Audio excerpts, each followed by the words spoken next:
शंकराचार्य अविमुक्तेश्वरानंद का धर्म युद्ध जारी है। गोरक्षा की प्रतिष्ठा के साथ उन्होंने लखनऊ कूच का ऐलान किया था और अब 11 मार्च को वो लखनऊ पहुंच गए, जहां उन्होंने न सिर्फ गौ प्रतिष्ठा जन जागरण अभियान का शंखनाद किया, बल्कि योगी मोदी सरकार के खिलाफ मोर्चा भी खोला। साथ ही विपक्ष ने भी शंकराचार्य का समर्थन किया है, जिसके बाद राज्य से लेकर केंद्र तक की बीजेपी सरकार घिरी हुई दिखाई दे रही है।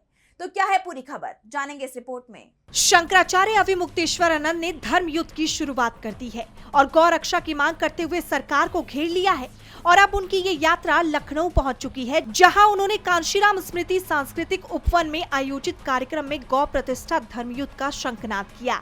जनसभा को संबोधित भी किया और कहा कि मैंने कहा था ना, मैं 40 दिन बाद लखनऊ आऊंगा, तो उसी क्रम में आज आ गए।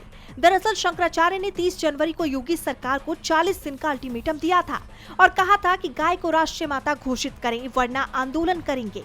वहीं शंकराचार्य ने लखनऊ कूच का ऐलान करते हुए 7 मार्च को वाराणसी से यात्रा शुरू की थी और अब लखनऊ में बड़ा कार्यक्रम आयोजित किया है।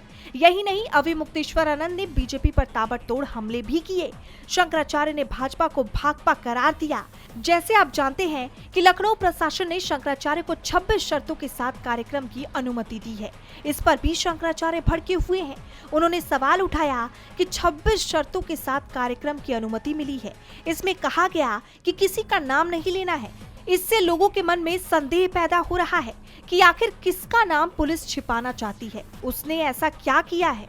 विपक्ष ने शंकराचार्य का खुला समर्थन किया है। इस कार्यक्रम में कांग्रेस प्रदेश अध्यक्ष अजय राय पहुंचे। उन्होंने साष्टांग दंडवत होकर शंकराचार्य से आशीर्वाद लिया और कहा, परम पूज्य शंकराचार्य जी का जो आदेश है, जो उन्होंने मांग उठाई, उसका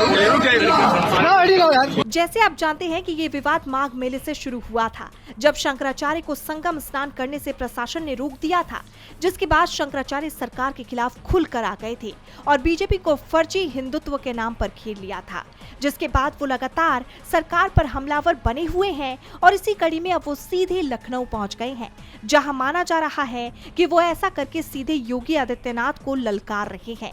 यूपी चुनाव से पहले का ये घटनाक्रम सरकार की टेंशन को बढ़ाने का काम कर रहा है। डीबी लाइव की रिपोर्ट।